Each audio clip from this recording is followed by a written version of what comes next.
오늘 우리에게 주신 하나님의 말씀은 역대하 36장 1절에서 23절까지의 말씀입니다. 역대하 36장 1절에서 23절까지의 말씀입니다.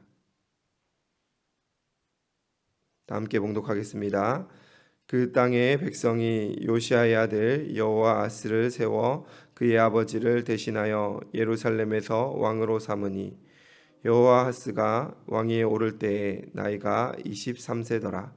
그가 예루살렘에서 다스린 지 석 달에 애굽 왕이 예루살렘에서 그의 왕위를 폐하고 또 그 나라에 은 100달란트와 금 1달란트를 벌금으로 내게 하며 애굽 왕 느고가 또 그의 형제 엘리야김을 세워 유다와 예루살렘 왕으로 삼고 그의 이름을 고쳐 여호와김이라 하고 그의 형제 여호아스를 애굽으로 잡아가더라.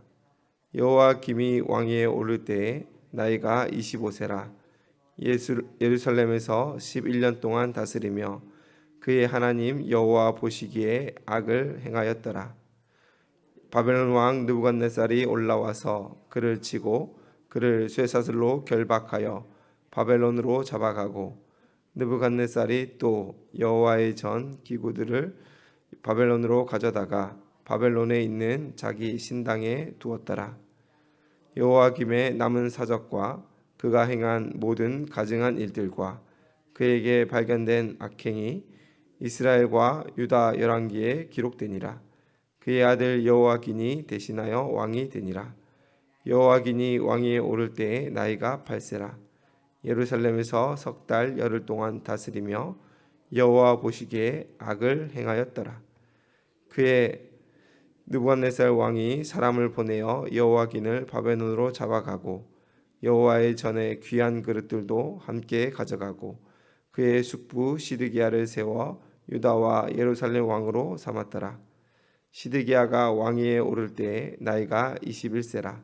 예루살렘에서 11년 동안 다스리며 그의 하나님 여호와 보시기에 악을 행하고 선지자 예레미야가 여호와의 말씀으로 일러도 그 앞에서 겸손하지 아니하였으며 또한 느부갓네살 왕이 그를 그의 하나님을 가리켜 맹세하게 하였으나 그가 왕을 배반하고 목을 곧게 하며 마음을 완악하게 하여 이스라엘의 하나님 여호와께로 돌아오지 아니하였고 모든 제사장들의 우두머리들과 백성도 크게 범죄하여 이방 모든 가증한 일들을 따라서 여호와께서 예루살렘에게 거룩하게 두신 그의 전을 더럽게 하였으며 그의 조상들의 하나님 여호와께서 그의 백성과 그 거하시는 곳을 아끼사 부지런히 그의 사신들을 그 백성에게 보내어 이르렀으나 그의 백성이 하나님의 사신들을 비웃고 그의 말씀을 멸시하며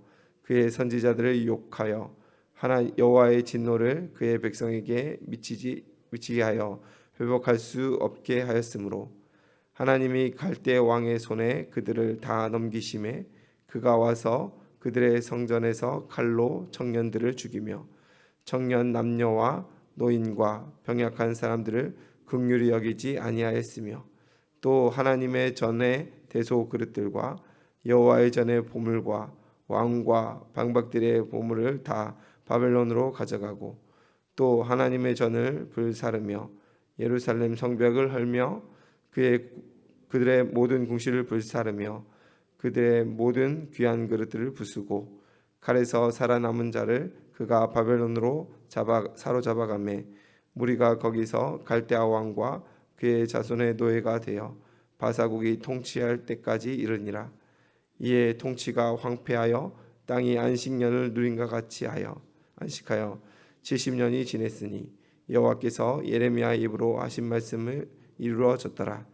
바사의 고레스 왕 원년에 여호와께서 예레미야의 입으로 하신 말씀을 이루시려 여호와께서 바사의 고레스 왕의 마음을 감동시키심에 그가 온 나라에 공포도 하고 조서도 내려 이르되 바사 왕 고레스가 이같이 말하노니 하늘의 신 여호와께서 세상 만국을 내게 주셨고 나에게 명령하여 유다 예루살렘의 성전을 건축하라 하셨나니 너희 중에 그의 백성이 된 자는 다 올라갈지어다.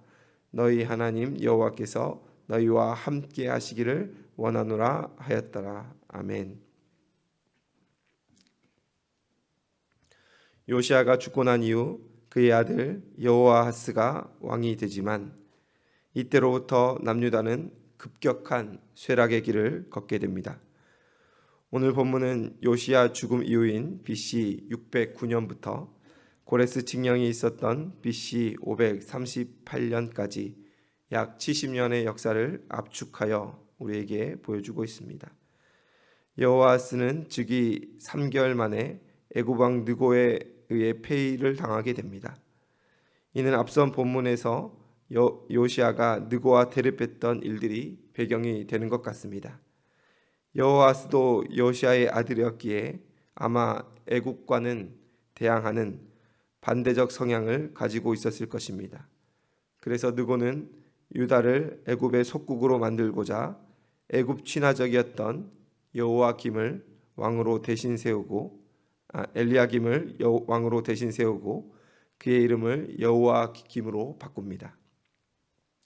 여호야김이란 이름의 뜻은 여호와가 세우신 자라는 좋은 뜻이지만 실상은 애굽 왕 느고가 이제 너는 내가 세운 왕이다 라는 정치적 조치로 이름을 바꾼 것입니다. 그래서 그런지 여호야김은 11년간 하나님 보시기에 악을 행합니다. 애굽의 꼭두각시가 되어서 하나님의 백성을 죄악으로 물들이는 역할을 하게 된 것입니다. 여호야김 통치 말년에 바벨론의 침공이 시작되므로 유다의 멸망이 가시화되기 시작하였습니다. 여호야김 다음으로 8세인 여린왕 여호야긴이 왕위에 올랐으나 그 또한 고작 석 달 열흘을 통치하면서 그 기간 동안 하나님 보시기에 악을 행하였다라고 성경은 말하고 있습니다. 바벨론 왕 느부갓네살은 힘을 잃어버린 유다를 내버려둘 이유가 없었고 성전 기물을 뺏고 왕이었던 여호야긴을 포로로 끌고 갔으며 그를 대신하여 또 다른 꼭두각시 왕이었던 시드기야를 왕으로 세웁니다. 이때부터 우리가 잘 알고 있는 바벨론 다니엘 포로기가 시작되게 된 것입니다. 유다의 역사에서 잠시 눈을 돌려보면 유다의 주도권은 본래 애굽 왕 느고가 가지고 있었습니다. 이때까지 애굽은 아수르와 연합하고 있었기에 유다를 바벨론 견제의 전초 기지로 삼고자 한 것입니다. 하지만 이를 두고 볼 수 없었던 신흥 강대국 바벨론은 무력으로 그 견제를 무너뜨렸고 여호야긴 때에 유다를 비롯한 주변 나라의 주도권을 잠식해 가기 시작하였던 것입니다. 이런 상황에서 유다의 멸망은 이제 초읽기에 들어갔습니다. 시드기야는 11년을 다스리며 역시나 하나님 앞에 악을 행하였습니다. 더 나아가 선지자 예레미야의 만류에도 불구하고 바벨론에게 대항하여 독립적인 통치를 꿈꾸다 바벨론에 의해 철저히 응징을 당하게 되었습니다. 두 아들이 그의 눈앞에서 죽게 되었고 자신은 두 눈이 뽑히게 되었고 노사술에 매어 바벨론에 끌려가 비참한 죽음을 맞이하게 되었고 동시에 남유다도 이때 완전하게 멸망하게 됩니다. 20절 말씀을 한번 보겠습니다. 칼에서 살아남은 자를 그가 바벨론으로 사로잡아가매 무리가 거기서 갈대아 왕과 그의 자손의 노예가 되어 바사국이 통치할 때까지 이르니라 라고 했습니다. 단 한 절로 표현되어 있지만 이 말씀은 바벨론 포로기 약 70년의 역사를 함축하여 보여주고 있습니다.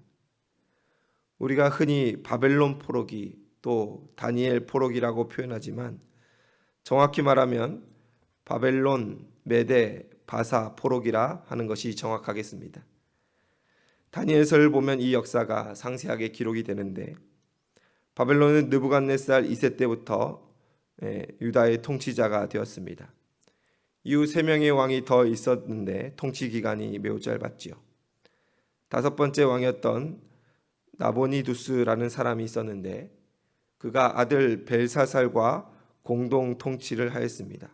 그래서 다니엘서에는 벨사살이라는 왕이 등장합니다. 이 기간이 약 60년 정도가 됩니다.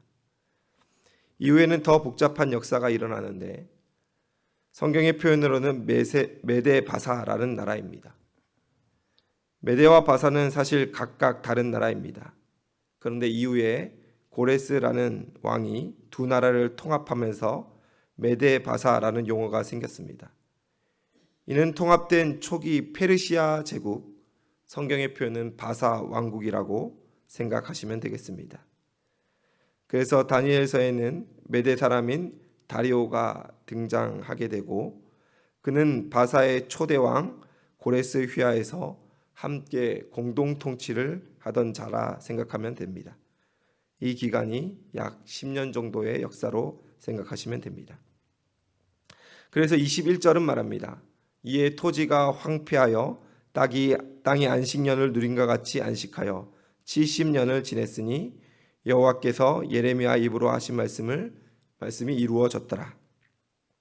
실제 70년 이후 하나님은 바사왕 고레스의 마음을 움직여 고레스 칙령이라는 것을 선포하게 하십니다.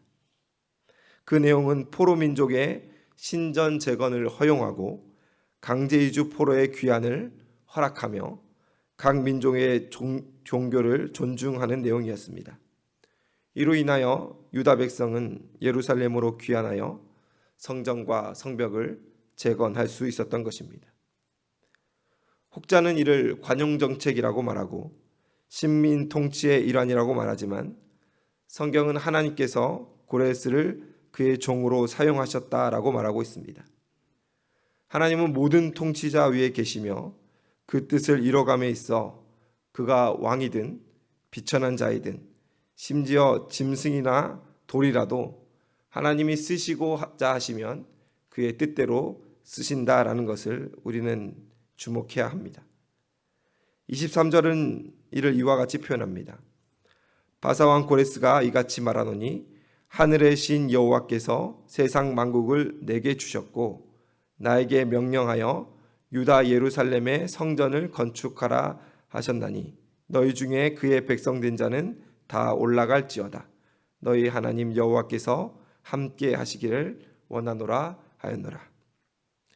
이는 이방 왕이었던 고레스의 입에서 나온 고백을 역대기 기자가 기록하고 있습니다. 오늘 우리는 상당 기간의 역사를 매우 짧은 시간 동안 마주하고 있습니다. 본문 자체가 그 역사를 함축하고 있지만 이것을 한 번 더 요약하면 멸망과 회복의 역사라 할 수 있겠습니다.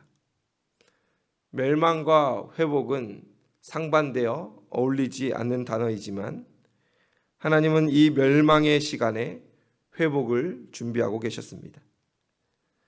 요시아라는 위대한 왕 이후 유다는 바닥을 모르고 추락하였습니다. 세워지는 왕마다 독배와 같은 왕자의 목을 메고 하나님 아닌 것을 의지하며 멸망의 속도를 높여갔습니다.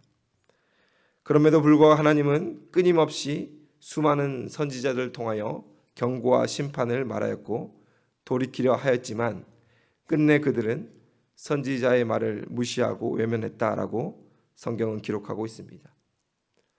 그럼에도 불구하고 하나님은 구원의 은혜를 멈추지 않으셨고 회복의 의지를 꺾지 않으셨다라는 것입니다.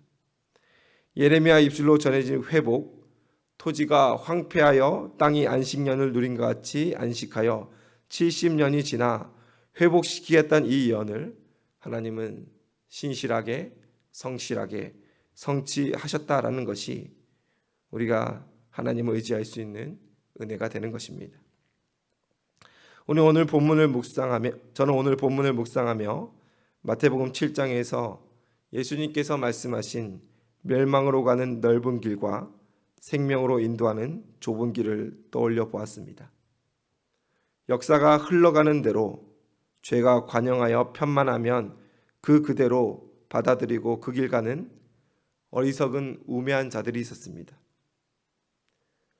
역사를 거슬러 주님이 이끄시는 생명의 길로 가는 또 몇몇의 소수가 있었다라는 것을 역대기서를 마주하면서 우리는 발견하게 됩니다. 여러분은 어떤 길로 가시겠습니까? 그저 흘러가는 대로 그 넓은 길로, 많은 이들이 찾는 길로 가시겠습니까? 아니면 그 역사를 거슬러 하나님의 뜻을 의지하며 협착하고 좁은 그 길로 가시겠습니까? 여기 모인 모두가 생명의 길, 그 좁은 길로 가겠다 하지만 우리 주님은 그 길은 좁고 협착하여서 찾는 이가 적다라고 했습니다. 역사의 기록도 우리에게 수많은 왕들이 좁은 길을 거절하고 넓은 길로 갔다라고 증언하고 있습니다. 그럼에도 불구하고 우리가 예수님의 말씀을 따라, 예수님의 발자취를 따라 그 좁고 협착한 그 길을 쫓아가길 원합니다. 주께서 자기 십자가를 지라 하셨습니다. 세상의 넓은 길은 쉽고 찾는 이가 많을지라도 생명으로 인도하는 길은 하나님께서, 우리 예수 그리스도께서 함께 동행하심을 믿고 의지하시는 사랑하는 성도님 되시기를 주님의 이름으로 축원합니다. 기도하겠습니다. 사랑과 은혜가 풍성하신 하나님 아버지, 오늘도 역사의 한 자락과 마주하고 있습니다. 유다의 통치 말년에 수많은 왕들이 세워졌지만 모두가 그 짧은 통치의 기간 동안에 여호와 보시기에 악을 행하였습니다. 왕자라는 그 자리에 목을 메고 하나님의 시선을 의식하지 않고 세상의 시선, 특별히 세상의 권력 앞에 머리를 조아렸던 어리석은 자들과 같지 않을 수 있도록 도와주시옵소서. 세상은 날로 악해져 가고 멸망으로 인도하는 문은 어찌나 넓은지 찾는 이가 많아 그 길로 가야 할 것만 같습니다. 많은 이들이 찾아가고 또 형통해 보이고 또 악한 자들이 흥왕하는 것을 보면서 하나님, 우리는 늘 마음의 조바심이 납니다. 하나님, 그때 우리에게 말씀하여 주시고 말씀의 기준을 쫓아 좁고 협착할지라도 그 좁은 길, 생명으로 인도하는 길로 행하게 하여 주시옵소서. 우리의 마음이 연약하오니 성령 하나님, 우리의 마음을 늘 위로하여 주시고 우리의 발걸음을 붙잡아 주시고 우리의 손을 맞잡아 인도하여 주시옵소서. 자기 십자가를 지라 하셨는데 하나님, 우리는 늘 평탄하고 편한 길을 원합니다. 고난에 동참하라 하셨는데 하나님, 우리는 어찌하면 더 윤택함을 누릴까 고민하고 있습니다. 하나님, 그때 말씀하여 주시고 우리의 삶과 우리의 말과 행동에 예수님 닮음을 허락하여 주시옵소서. 신앙함에 있어 세상과 구별되게 하여 주시고 또 세상을 변화시키는 빛과 소금 될 수 있도록 은혜 더하여 주시옵소서. 향상교회를 사랑하여 주시고 이 지역에 주의 일 하라고 세우셨는데 하나님, 그동안의 많은 사역들 가운데 은혜 주심에 감사를 드립니다. 앞으로도 영혼을 구원하고 제자 삼는 이 일에 성실하게 하여 주시고 주의 뜻 행하게 하여 주시옵소서. 이 자리에 나와 기도하는 모든 성도님들의 마음 주장하여 주시고 기도의 소원 하나하나 응답하여 주시며 이 기도의 시간이 하나님과 함께하며 하늘의 역사를 경험하는 시간 될 수 있도록 도와주시옵소서. 감사드리며 예수님의 이름으로 기도드리옵나이다. 아멘.